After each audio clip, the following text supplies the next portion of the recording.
أرتيكن، طلع في شي هون؟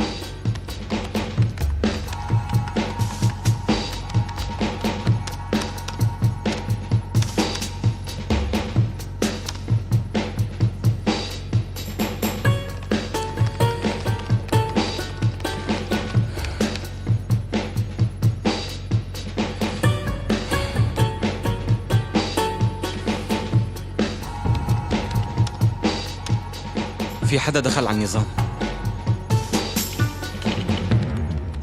شو عم بيصير؟ عم نتعرض لهجمة. عنصر غريب دخل على السيرفر الرئيسي، عم يسحبوا البيانات اللي فيه. ايه، وما توقفون؟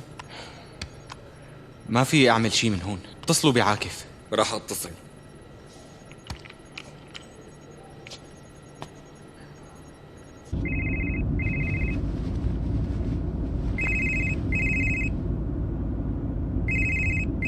شامل عم يتصل، لأنه شامل اللي حجز لنا المطعم. طبعا أنا مصدقتك. نعم شامل.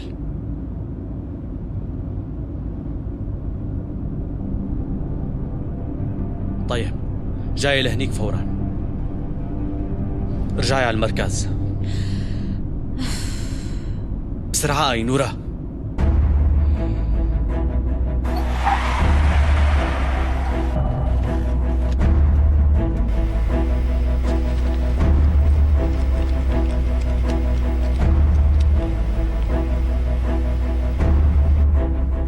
غير هيك حذرت فرقنا من قصة الاغتيالات المحتملة ويلي من الممكن فريق أرمجيدون ينفذها، وحابب من حضراتكم بهي المرحلة تزيدوا التدابير اللازمة بأماكن تواجدكم. يا شايب، إذا خلصت هي المادة من الجدول حابب أعرض مسألة تانية لباقي أعضاء المجلس. مثل ما بتعرفوا صار في تقارب جدي وصار واضح ما بين جارتنا إيران وبين الولايات المتحدة. إيران مشان تزيد نفوذها بالشرق الأوسط قدمت تنازلات مشان برنامجها النووي، وبهي الطريقة زادت من ساحة نفوذها بالمنطقة بشكل عام، وحابة تواجه الدول المحيطة وتوقف قدامها بشكل قوي. ونحن بكل جهدنا مشان نمنع الصراع السني الشيعي بمنطقتنا عم نحاول نعمل المستحيل، وخاصة من خلال الزيارات المتبادلة يلي عملناها على دول المنطقة، وصار في تطورات مهمة.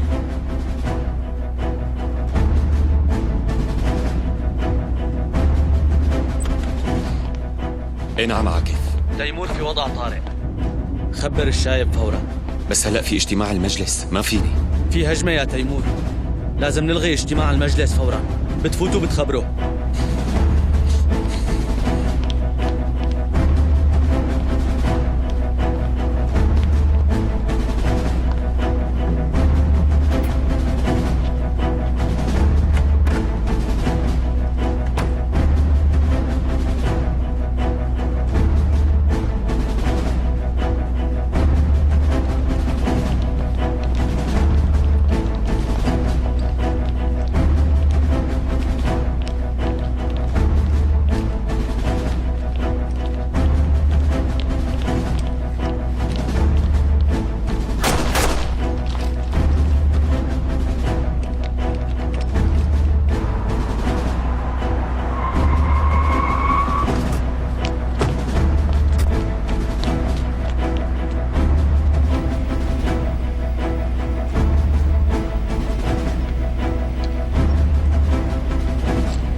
لازم نطلع، لسه بدي شوية وقت كمان.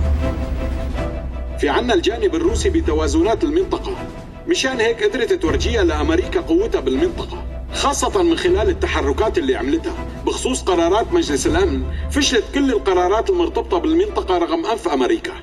يعني نقاشنا رح يتعلق باستراتيجية روسيا وإسرائيل المستقبلية وبخصوص إيران والسلطة الإقليمية بالعراق والمشاكل المتراكمة.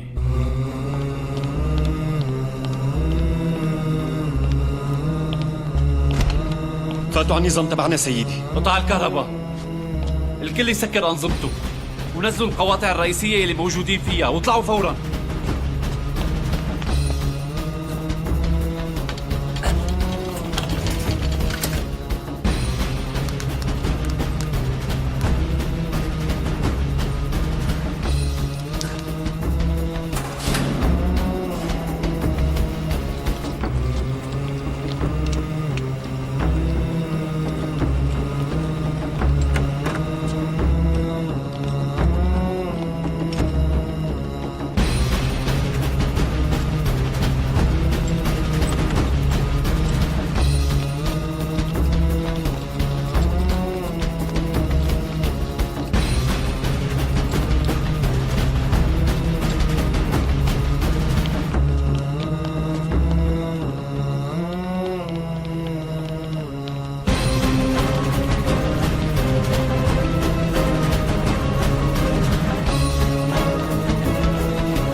السيرفر.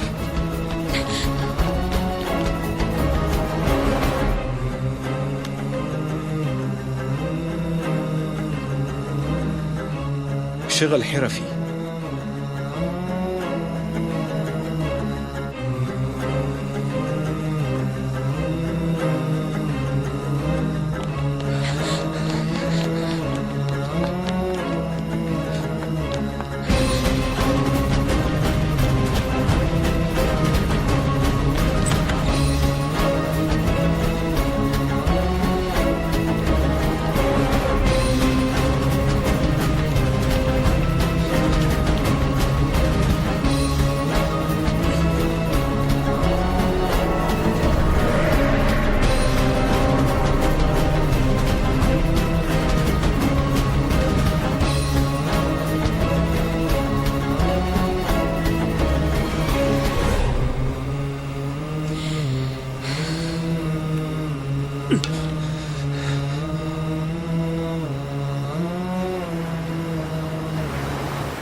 ليلى بتعرفي شو؟ أنا ورهف في عنا مشروع جديد. لا عن جد؟ شو هو؟ بابا عمر رح يصير يحكي لنا قصص وأنا رح أكتبهم على الورق ورهف رح ترسم لنا إياهم وبعدها رح نألف كتاب. مو هيك يا روحي؟ وأنا ليش ما عندي خبر بهالموضوع؟ وأنا كمان ما كان عندي خبر يا بنتي. بس الحقيقة فكرة كتير حلوة. خلونا نبلش فوراً. خبريني أي قصة بتحبي نبلش فيها؟ بحب كتير نبلش بقصة القفنات. هي مو قفنات، قنفذ. ايه أنا ما غلطت، قفنات.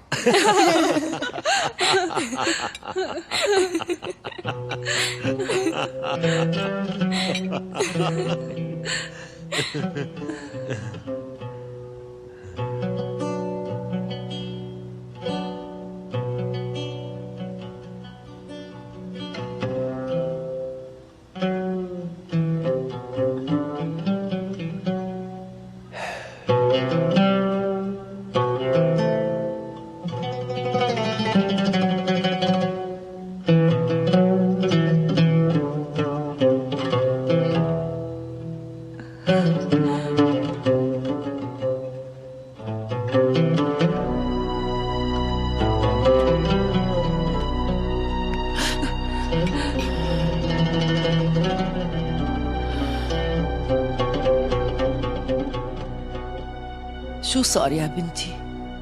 ما في شي يا ماما. أخذ لك صحنك؟ لا يا بنتي شكرا، خلص أنا باخده لحالي.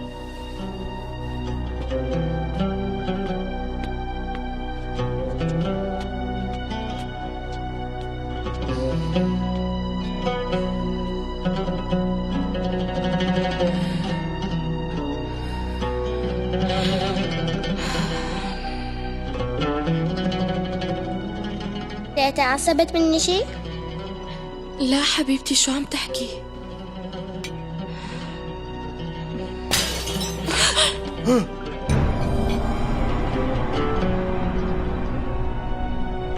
تيتي تيتي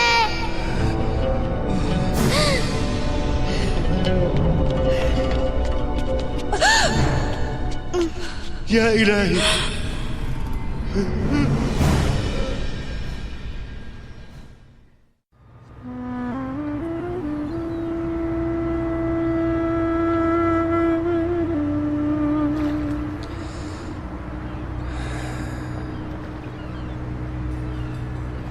إذا طلع واحد قدامك وقال لك تتركي شغلك كله، هذا اللي عم تساويه، وخلينا نروح من هون، شو بتعملي؟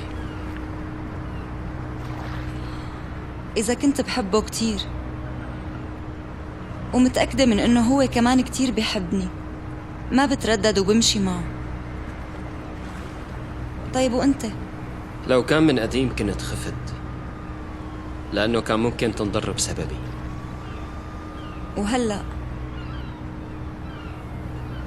هلأ تعبت من الشغل مع الدولة وقررت اترك هذا الشغل. طيب شو صار لحتى اتخذت هيك قرار؟ موت أخونا مراد علمدار؟ ولا يعني في شي تاني؟ ما له علاقة بأي شيء.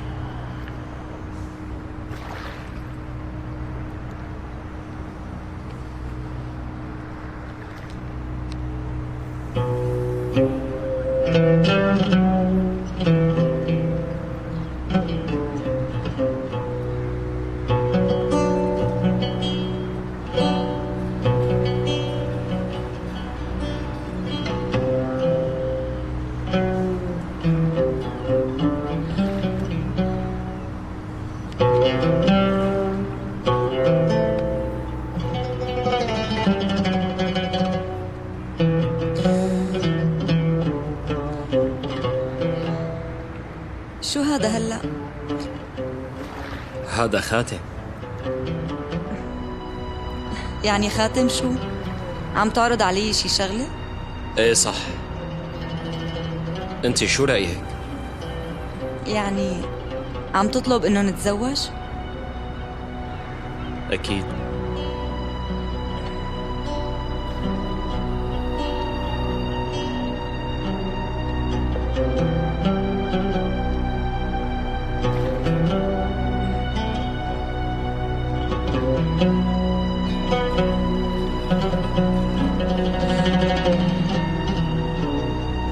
بس ليش هلأ؟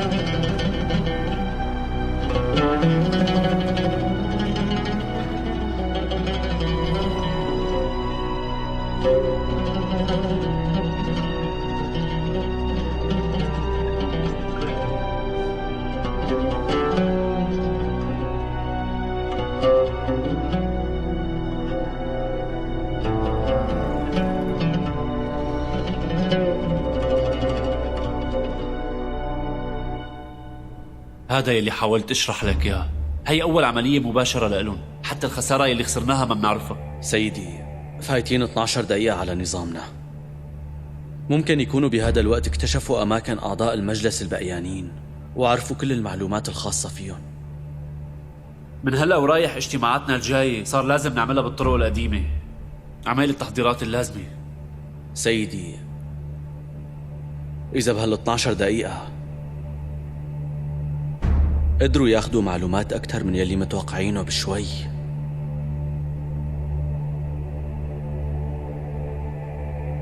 فعرفوا كل شي عنك. يعني الشايب تبعكم انكشف.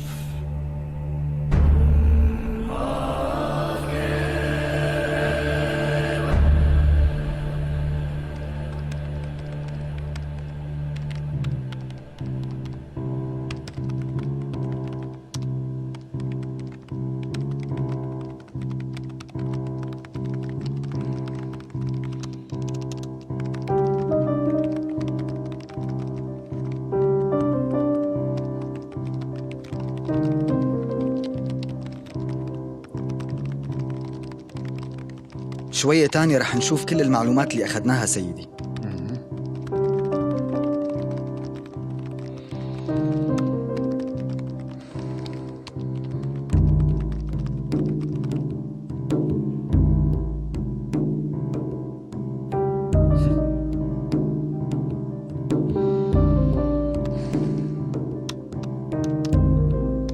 نحن قدرنا نوصل ل8 نقاط بشبكة الاتصال.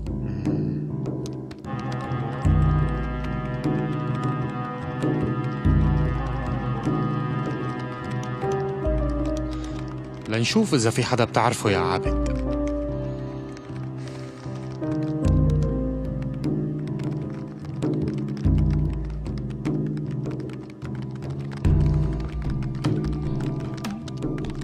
تعرفه شي عابد؟ ما بعرفه.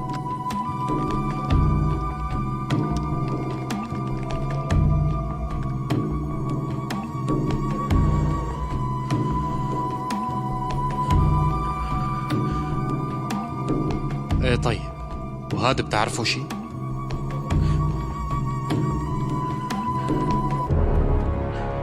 هذا لازم يكون ميت.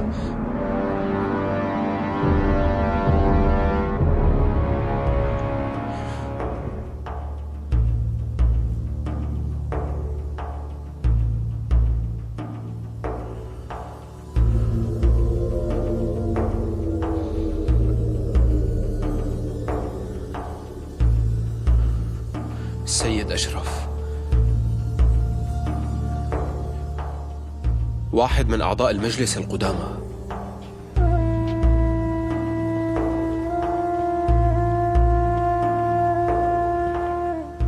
متأكد إنه مات؟ إيه متأكد. المقارنة مع التسجيلات الصوتية مطابقة 100%.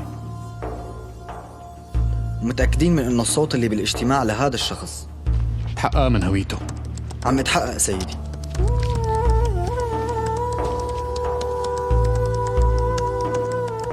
إذا أشرف ما كان ميت، ممكن يكون عايش بهوية تانية يا عابد؟ ما بعرف، بس محتمل هذا الشيء. طيب ممكن يكون حدا من عيلته؟ يعني ممكن يكون حدا من إخواته؟ ما عندي معلومات عن عيلته. عم يخطر ببالك شي تاني يا عابد؟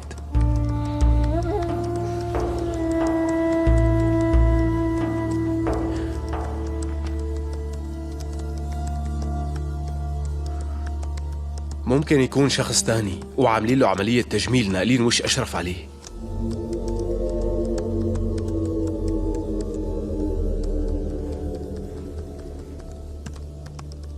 يعني مثل مراد علمدار؟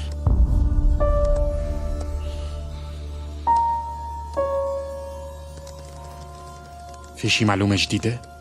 أنا عم واجه جدار أمني تاني بالمعلومات وعم حاول أتجاوزه. رح تقدر تتجاوزه؟ بس أعطوني شوية وقت.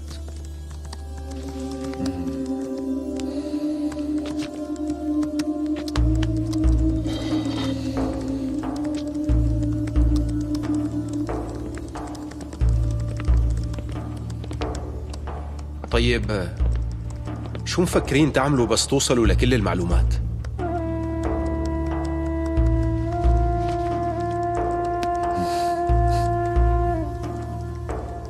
وقت كنت تسأل على مدار سؤال ماله طعمة، شو كان يعمل يا عابد؟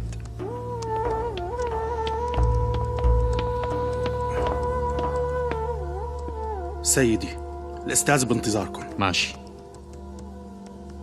آرثر، انت كمل.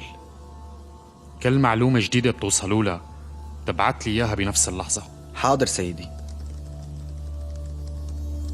ممنوع حدا ينزل لتحت. مثل ما بتأمر سيدي.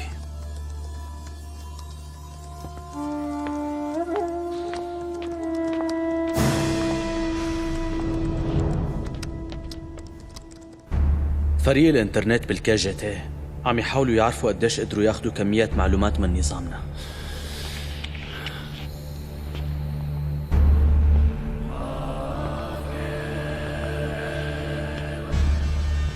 عابد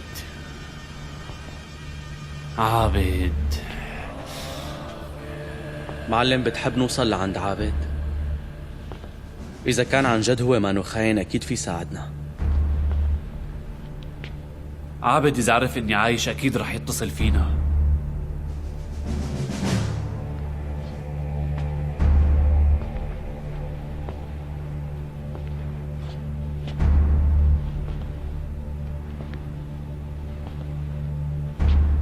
ما في غير مراد لحتى ناخد منه معلومات. اتصل فيه، خليه يعرف كل أماكن البارونية يلي بيعرفهم.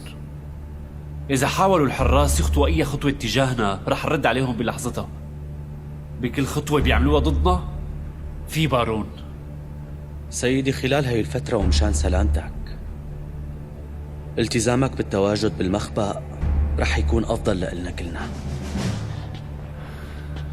ما عاد في عندي أي شيء أخسره. المهم لا تخليني أشوف عيلتي عم تختفي هالمرة يا عاكف.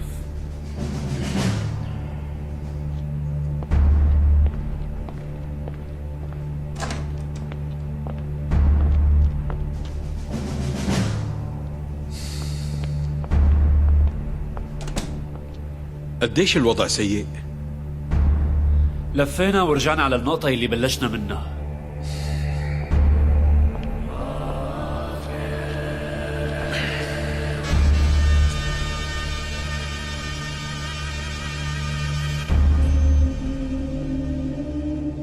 رأيكن يعني معقول يكون واحد من هدول الاثنين اللي عم تحكوا لي عنهم هو الشايب؟ نحن عملنا دراستنا، ومن خلال النظر على أماكن تواجد العضوين وماضيهم ممكن نحسم إنهم مو الشايب يا سيدي. طيب وشو مشان غيرهم؟ فريقنا عم يشتغل سيدي، ولسه كل الملفات ما انفكت معنا، بس بعد فترة مو طويلة نحن ممكن نوصل على الشايب. اللي حققتوه لحد هلأ نجاح كتير كبير وعظيم، بهنيك يا ريتشارد. طيب سيدي، شو هو قراركم بخصوص أعضاء مجلس الختيارية اللي قدرنا نكشف هوياتهم ونحدد أماكن تواجدهم؟ ممكن تقولوا لنا كيف بتريدوا منا نتحرك؟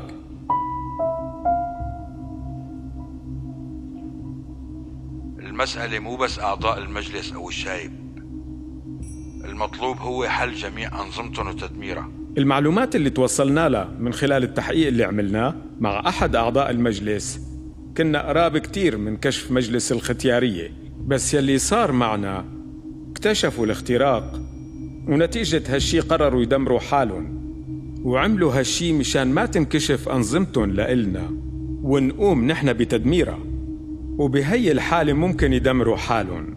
ريتشارد، في إمكانية نتوصل لكل أعضاء المجلس؟ عم نحاول هالشي سيدي. إذا ما قدرتوا تكشفوا كل الأعضاء بوقت قصير قبل ما يجددوا نفسهم، اقضوا عليهم.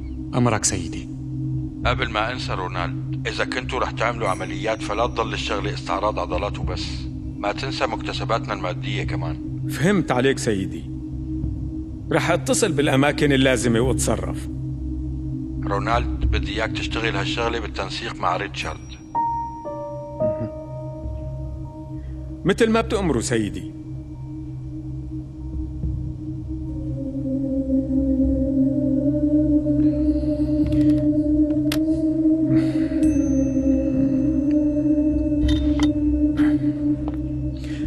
أنا خبرت جلالته إنه قراره بإرسالك لهون كان فعلا قرار مهم وصحيح. ايه طبعا، توظيف المناسب بالمكان المناسب من أفضل مهارات صاحب الجلالة.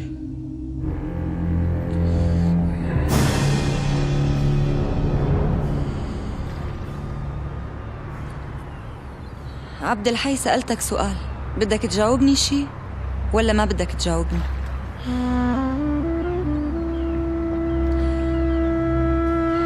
الواضح بالنسبة لإلي إنك حتى أنت مو عارفان السبب.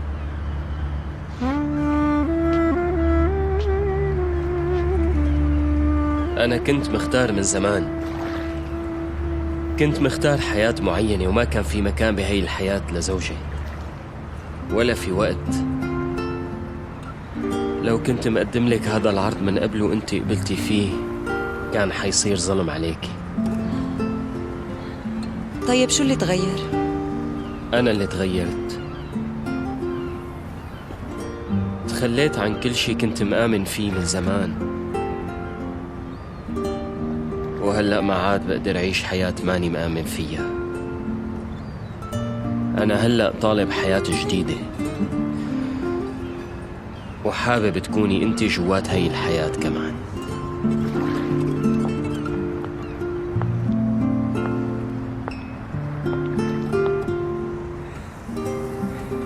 يمكن ما بتعرف قديشني حابة صدقك.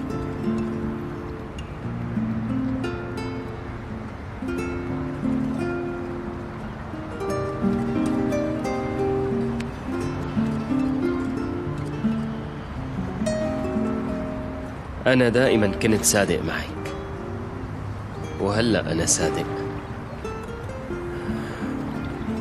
بس طبعا القرار إلك. لسه كتير بكير من شان آخذ قرار. ما في داعي لكمل، أنا كنت مفكر غير هيك. حط حالك محلي، دخلت فجأة بحياتي وعم بتقول كل شي تغير، وحابب تأسس حياة جديدة وتنسى الماضي. مزبوط، بس أنا هيك قررت، وأنا حابة أشوف هالشي بعيوني. بترجاك تعطيني شوية وقت.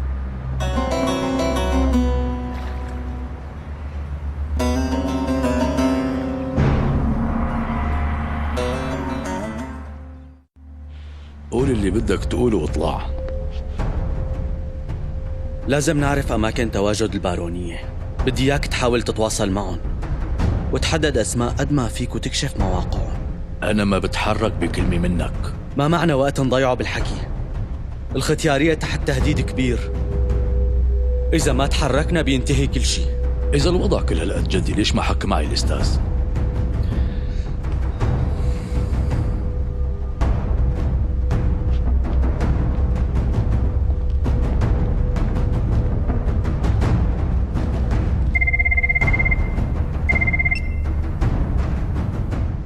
سيدي مراد حابب يحكي مع الأستاذ.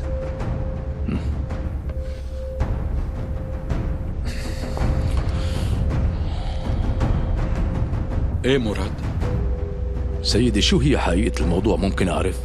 مجلس الختيارية بخطر. بدنا منك تحاول تجيب لنا معلومات عن البارونية. رح نستخدم البارونية ورقة مشان نضمن سلامة أعضاء مجلس الختيارية. سيدي، وإذا انكشف إنكم وصلتوا على البارونية من خلالي، لا وجودي ولا عمليتكم بيبقى عاد إلها أي معنى.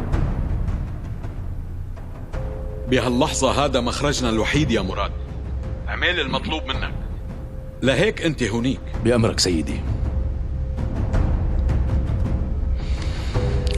أنت على تواصل مع كم بارون؟ خارج الاجتماعات الطارئة ما فيني وصل إلا على البارون الروسي. بدي إياك تتصل فيه فورا. فورا.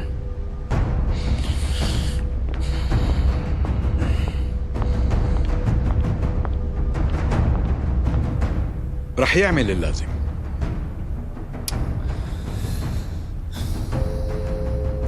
تصرف عبد الحي بهذا الوقت الحرج مو محله أبدا. موضوع عبد الحي تسكر بالنسبة لي. أنا حابب سكر هي الأزمة بكارة.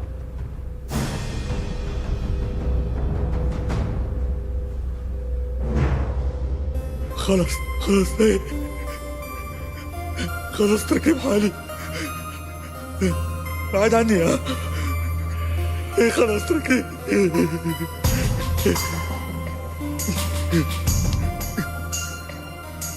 ايه بعد عني، خلص بقى.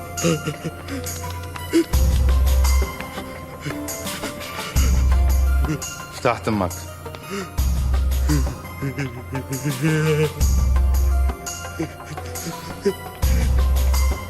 هذا افتح تمك. هذا عم قل لك افتح تمك. يا كتلوني انا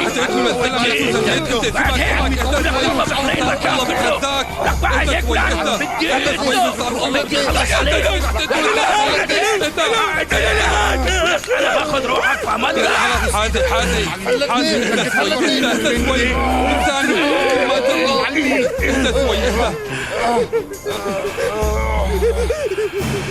خلاص هدي على مهلك. شوي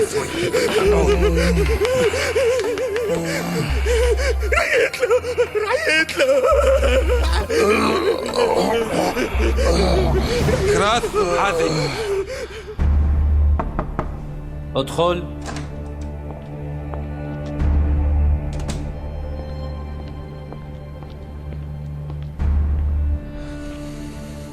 خير تيمور، شو في؟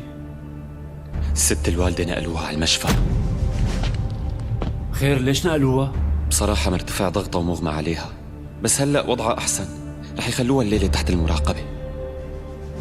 بالمستشفى تبعنا؟ ايه نعم معلم. كيف أمن المستشفى؟ عملنا إجراءات إضافية.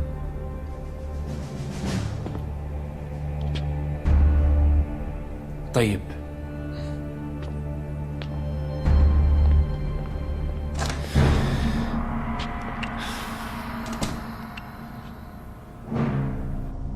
ما في داعي تقلقوا. حالة إغماء الست نازك ما لها علاقة بمرضها أبداً، بس وقت اللي إجت كان ضغطها كتير مرتفع، ونحن عملنا اللي لازم نعمله. في عنا لسه شوية تحاليل، لهيك حتنام الليلة هون بالمشفى. عفواً دكتور، في شي ممكن نعمله نقدر نساعد فيه الست نازك؟ بإمكانكم تعملوا بعض الشغلات يلي ممكن من خلالها نبطئ سير المرض. مثلاً فيكم تحلوا كلمات متقاطعة، وبغض النظر عن هالشي هيك نوع من المرضى بيتذكروا ماضيهم بشكل واضح أكتر. ممكن إذا سألتوها أسئلة عن الماضي تبعها تقدر تتذكر ويرفع هالشي من معنوياتها. بس أحسن شي منشان تساعدوا الست نازك وهي بهالحالة تحطوها بعيادة خاصة لفترة. بعرف يا دكتور إنه في مثل هيك عيادات لهالمرض، بس أنا برأيي ما رح يكون هالشي منيح مشان نفسية الست نازك. بوافقك بهالنقطة، بس بعد فترة احتمال كبير إنه يخرج الوضع عن سيطرتكم. يعني حيصير في ضياع وأزمات عصبية وحوادث.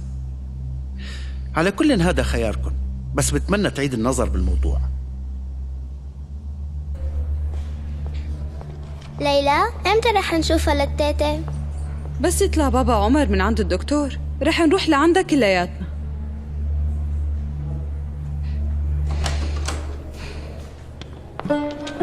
جدو؟ امتى فينا نشوفها للتيتا؟ ستك نايمة يا بنتي، بس تفي منروح لعندها. تعالي حبيبتي. بابا أنت منيح؟ الحمد لله يا بنتي. عليها العافية. إذا في شي بقدر أعمله. تسلمي يا بنتي، بكفي وجودك معنا. تأخر الوقت كتير، إذا بدكم فيني أخذ رهف تيجي تنام عندي. شو رأيك رهف؟ خلي تيتا ترتاح وبكرة أنا وياك الصبح منجي منشوفها. لا، ما رح روح على مطرح قبل ما أشوف التيتا. معلش حبيبتي، هلأ روحي مع عمتك صفية، بكرة رح نطلع كلنا على البيت. رهف، اليوم بتنامي عندي وبكرة بنرجع لعند تيتا على البيت، بيمشي الحال؟ لا خالته، أنا ما رح روح. حبيبتي رهف، هيك جدو رح يزعل منك. قالك بكرة تيتي رح ترجع على البيت. معناتها تعالي انتي معنا. معقول اترك جدو وتيتي لوحده؟ ايه طيب، معناتها منشوفهم بكرة. بنتي تأخر الوقت، حاجتك، روحي ارتاحي. بابا أنا رح ضل معكم. ما إله لزوم يا بنتي. بابا أنت بتعرف إنه ما عندي شغل بكرة، بدل ما يضل مشغول بالي عندكم بضل هون جنبكم. بعدين صفية حتاخد رهف. طيب خير، تسلموا لي يا رب.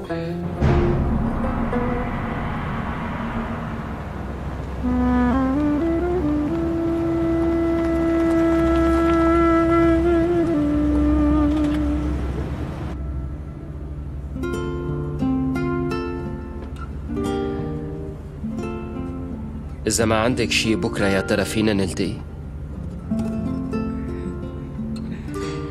ايه بشرط هالمرة ما بدنا نقعد بجنب البحر. أنا اللي رح قرر لوين بدنا نروح وشو بدنا نساوي. لا تطلع فيني هيك، بدي منك توعدني. تكرمي. معناها اتفقنا، بكرة بشوفك.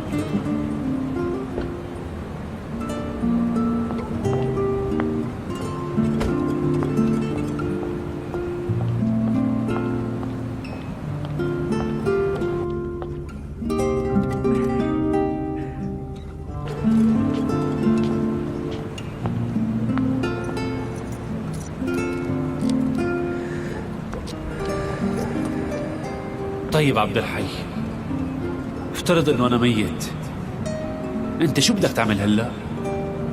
رح أعيش حياتي، بس ما رح أعيشها بالماضي.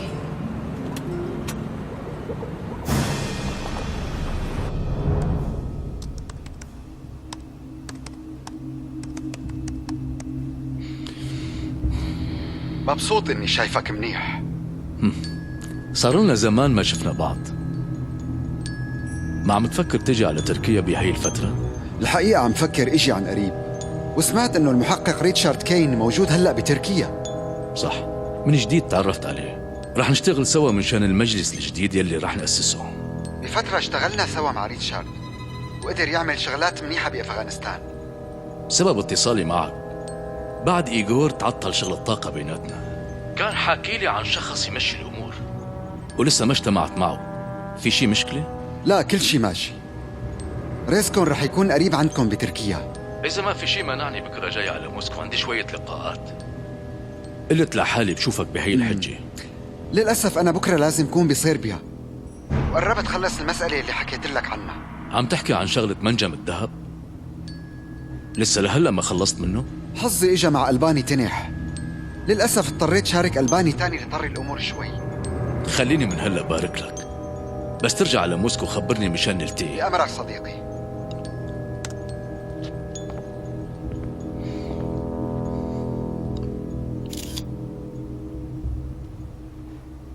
رايح على متروفيتشا. مناجم ذهب البلقان اللي ما عم يقدروا يتقاسموها.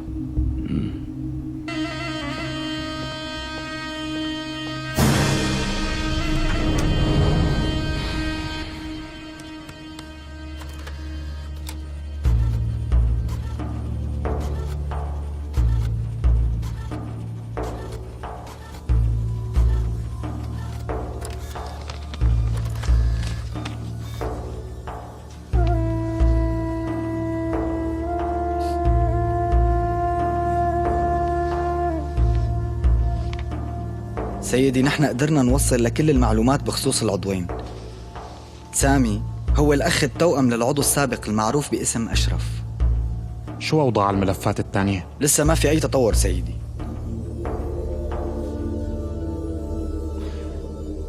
معناها رح نقرر وما في داعي للانتظار. جهزوا حالكم مشان عضو المجلس الأذربيجاني. سيدي، شو رح نعمل مشان العضو الثاني؟ ملف العضو الثاني سلمني إياه لإلي.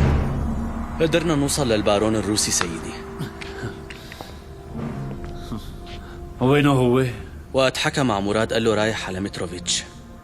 بكره رح يكون هنيك مشان اجتماع بخص مناجم الذهب ويوقع اتفاقية.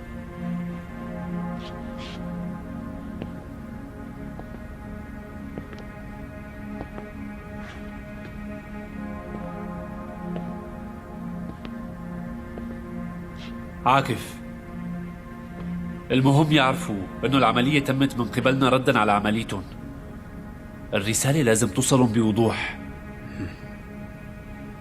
متروفيتش متروفيتش متروفيتش متروفيتش متروفيتش متروفيتش. تعرفوا للمعلم بسيم؟ سبق وشفته كم مرة للمعلم بسيم، بس ما بعرف إذا ممكن يتذكرني.